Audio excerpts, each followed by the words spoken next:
요즘 자고 일어나면 새로 나올 정도로 자주 접하시는 게 글로벌 빅테크들의 인공지능 분야 대규모 투자 소식일 텐데요. 이번 타자는 아마존입니다.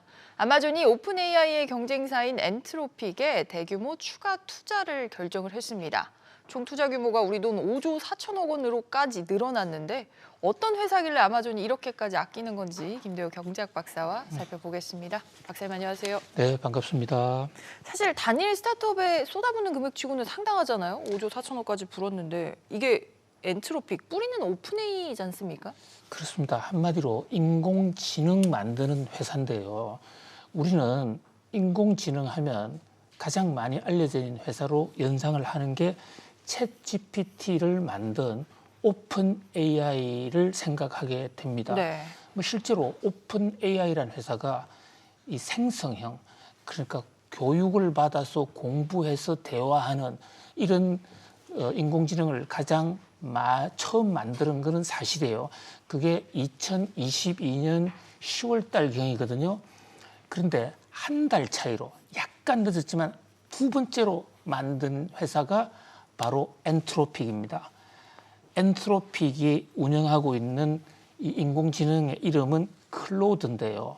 그러니까 두 번째 인공지능을 만들었다 이렇게 볼 수가 있는데 이 엔트로픽의 창업주 다리오 아메데이 이 남매가 그러니까 오빠하고 여동생이 이 회사를 창업했는데 원래 오픈 AI의 창업 멤버였습니다.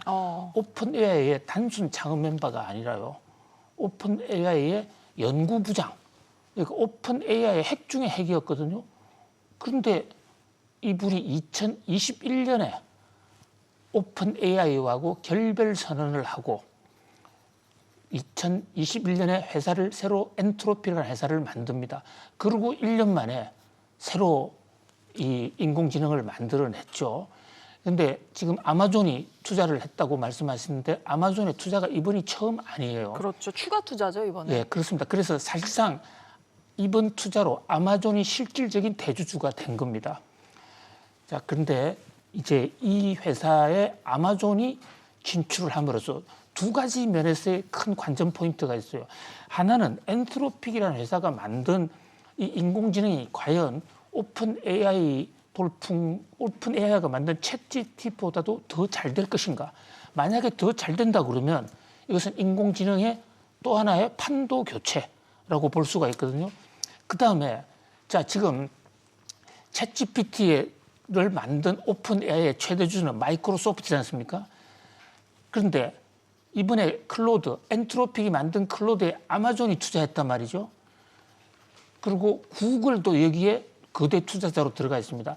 아마존과 구글 연합군이 되는 것이죠.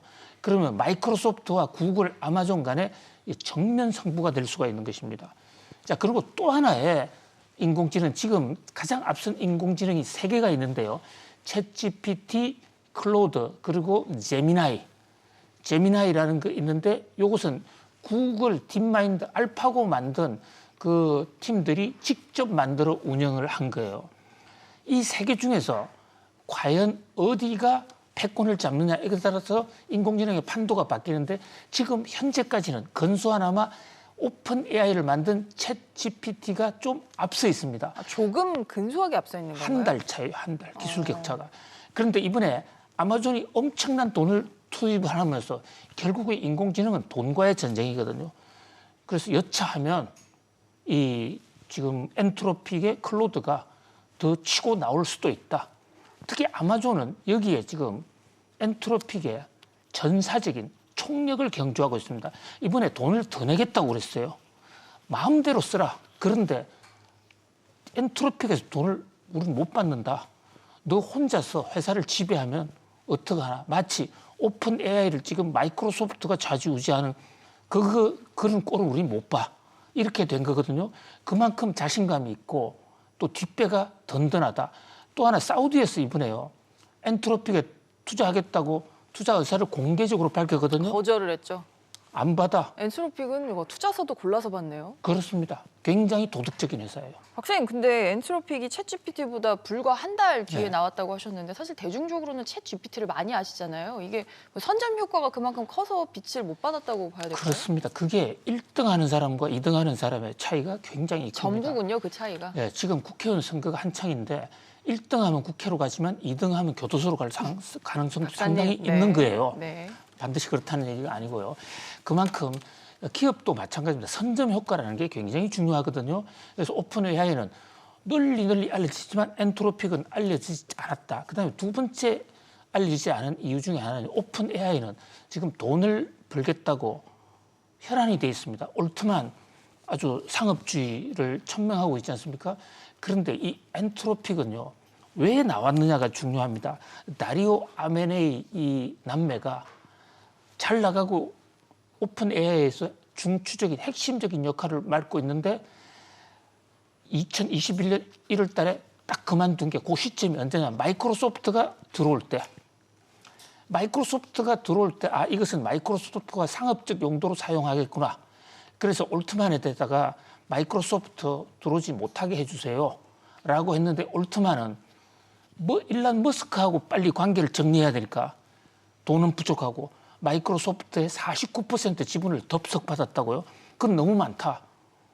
자, 그런데 이 다리오 아메네이 엔트로픽이라는 그 회사를 꾸려가고 있는 다리오 아메네이 남매는 오픈 이 인공지능을 잘못 만들면 사람을 죽일 수 있기 때문에 굉장히 조심해야 된다.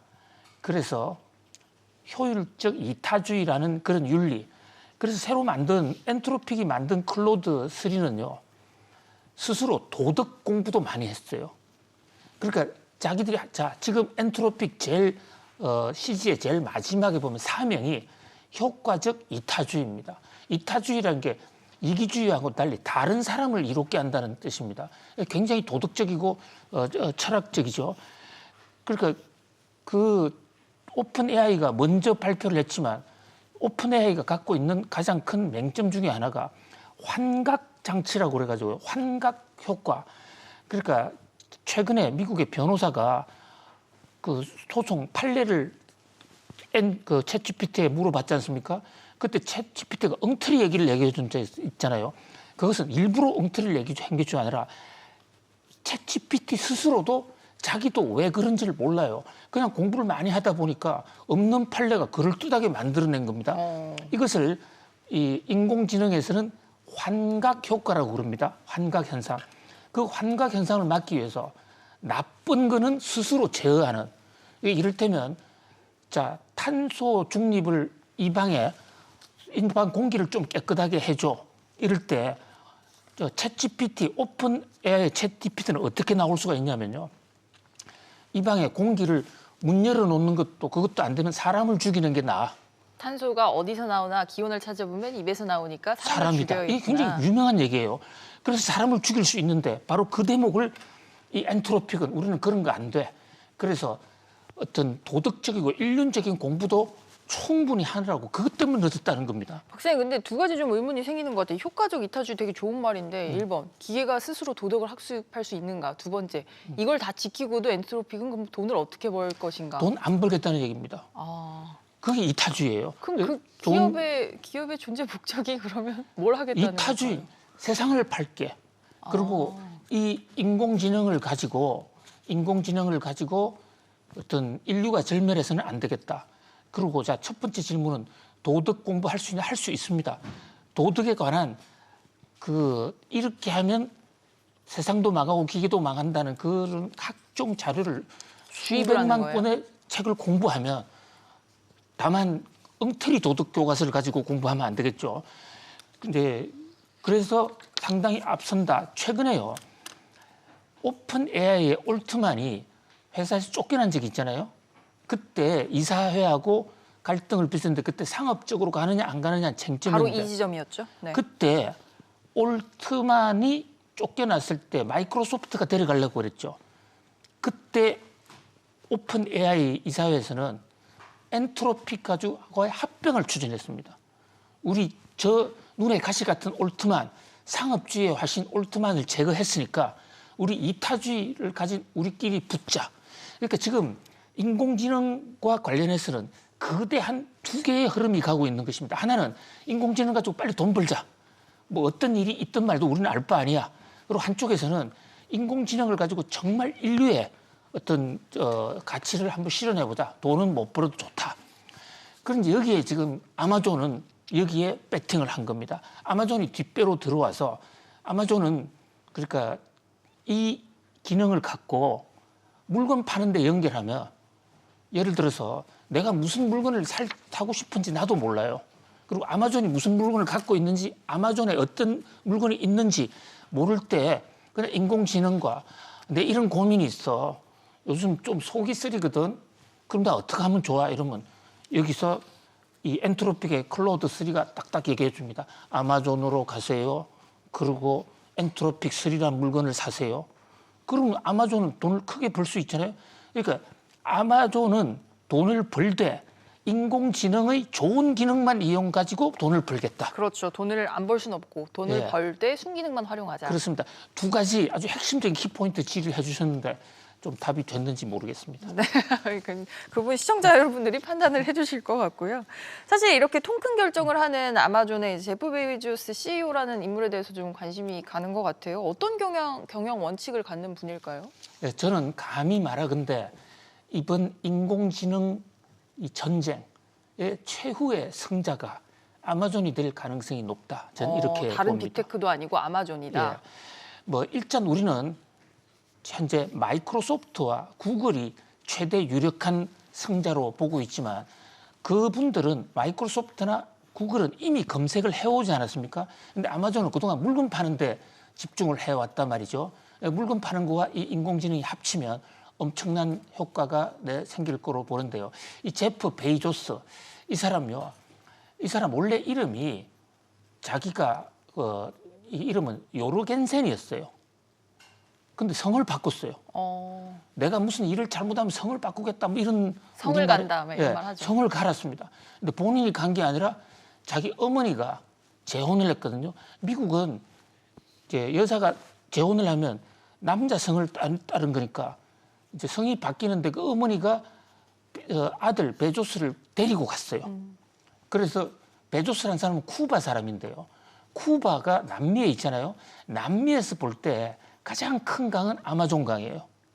그래서 어릴 때부터 아마존 강이 최고 큰 강이라고 들어왔기 때문에 제프 베이조스가 아마존 강을 담을 수 있는 거대한 빅테크를 만들어 보겠다. 이 구상으로 회사 이름도 아마존을 했거든요.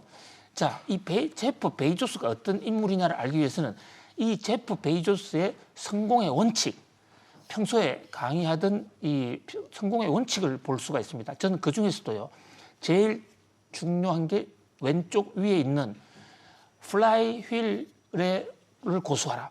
플라이 휠이라는 게 나르는 바퀴입니다. 떠 있는 바퀴, 나르는 예. 바퀴. 예, 그렇습니다.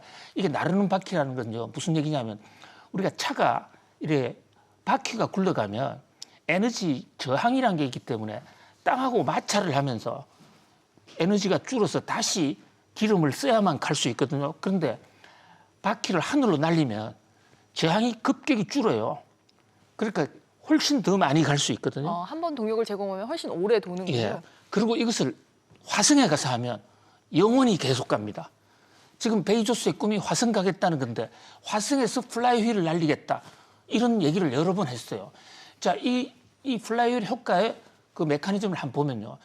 지금 현재 자기가 아마존이라는 가게를 통해서 가격을 인하해 주면 고객이 늘어날 것이고 고객이 늘어나면 서로가 판매하려고 그럴 것이고 그럼 규모가 확대되고 그럼 비용이 절감되고 효율성이 제고되면 다시 가격 인하가 온다. 본인이 아마존이라는 회사를 통해서 물건 파는 거 이것은 사실상 하나의 그 플라이 휠을 날리기 위한 하나의 단계에 불과하다는 거예요. 자기의 인생 목적이 아마존이란 유통업이 아니라는 겁니다. 결국은 이것을 인공지능까지 연결해가지고 그래서 유통업에서 가져온 많은 그 소재들, 많은 정보를 인공지능과 연결해서 한마디로 정보화 시대의 최강자가 되겠다. 이런 원대한 꿈을 꾸면서 엔트로픽에 지금 투자를 한 거거든요. 그러니까 인공지능으로 가겠다는 꿈을 거기에 대해서 막강한 투자를 가장 먼저 시작한 분이 제프 베이조스고요. 구글이나 마이크로소프트는 사실 인공지능 없어도 지금 검색을 할 수 있지만 아마존은 인공지능 없이는 또 한 번의 점프가 불가능한 상태예요. 그만큼 강렬하게 인공지능을 하고 있기 때문에 사실은 미래의 불언관 마이크로소프트나 구글을 뛰어넘을 수도 있다. 이렇게 볼 수가 있습니다. 과거부터 좀 인공지능의 뜻이 있었나요, 베이조스가? 그렇습니다. 그래서 아마존이 클라우드 1등이에요, 지금. AWS라고 하죠. 그렇습니다. 아마존 웹 서비스. 예, 아마존 그 웹 서비스라는 이미 클라우드 1등인데 그 클라우드가를 갖고 있으면 인공지능과 연결이 되면 바로 다른 데 사업을 할 수 있거든요. 자, 또 하나 중요한 게요. 엔트로픽을 아마존이 투자했다. 이 대목은요. 우리가 엔비디아 얘기를 하잖아요. 엔비디아가 왜 컸냐? 엔비디아가 크게 된 것은 제프리 힌턴 교수가 인공지능을 개발할 때 엔비디아 GPU를 써줬기 때문이거든요. 그런데 그것을 오픈 AI가 썼다고요. 그런데 지금 GPU, 엔비디아가 만드는 GPU 하드웨어는 AMD도 만들 수가 있어요. 그런데 왜 사람들이 지금 엔비디아 거만 쓰느냐? 엔비디아가 그 쿠다라는 소프트웨어 프로그램을 가지고 인공지능을 전부 연결을 하고 있거든요. 자, 그런데 엔트로픽이 그걸 거부합니다. 그래서 지금 최근에 구글과 인텔, 퀄컴이 우리 새로운 소프트웨어를 한번 만들어 보자. 쿠다와 다른 새로운 쿠다를 것을 뛰어넘는 거기에 아마존이 가세했어요.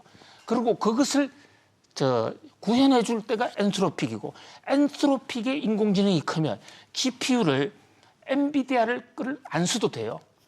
자, 여기서 지금 구글 엔트로피 동맹국들이 만드는 새로운 쿠다 대항마는 오픈 소스로 하겠다는 거 아닙니까? 다 공개하겠다는 것이거든요. 그러면 우리 삼성전자도 GPU를 만들 수가 있게 되는 거예요. 우리 삼성전자 만들 수 있는데 쿠다 때문에 대중화가 안 되는 거거든요.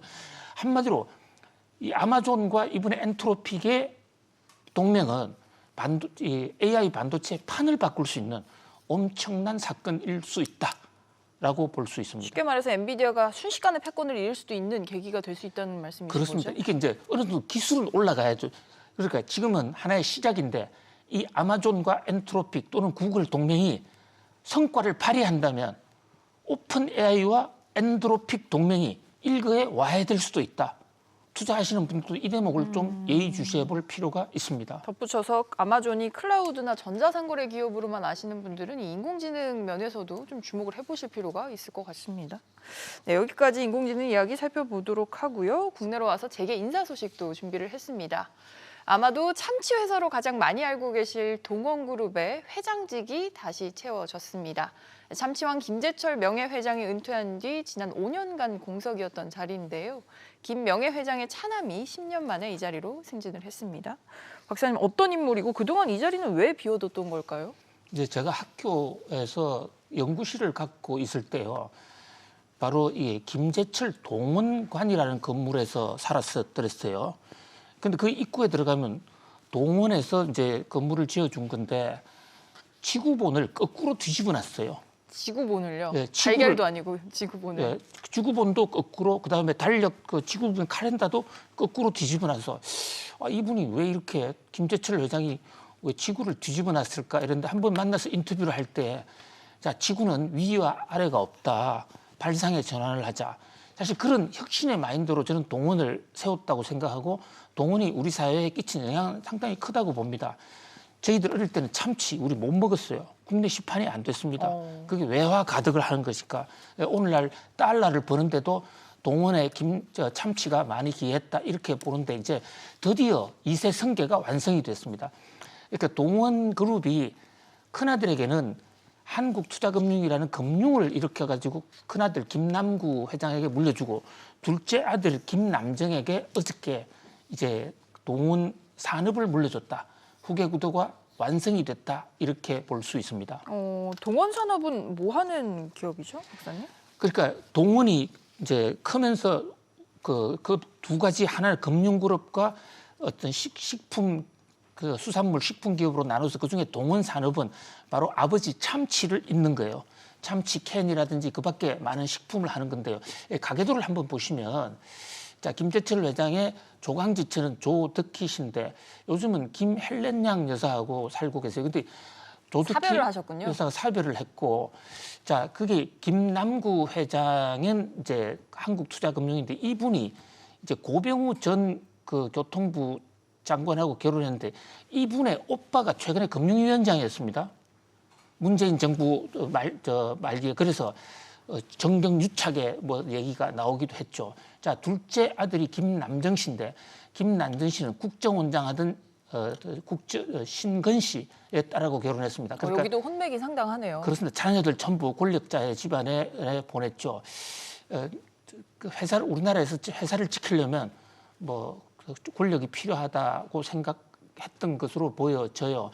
그런데 이제 이 김남정 회장의 경우에는 이분이 그 회사를 회장으로 올라가기 위해서 지분이 부족하다 보니까 동원 산업과 동원 엔터프라이즈를 합병을 했는데 그 합병 과정에서 재벌 몰아주기, 그러니까 자기가 지분을 많이 갖고 있는 회사는 합병 가치를 높이 하고 적은 회사는 합병 가치를 낮게 해가지고 사실상 주가 조작을 했다. 이래서 주주들과 엄청나게 싸웠습니다.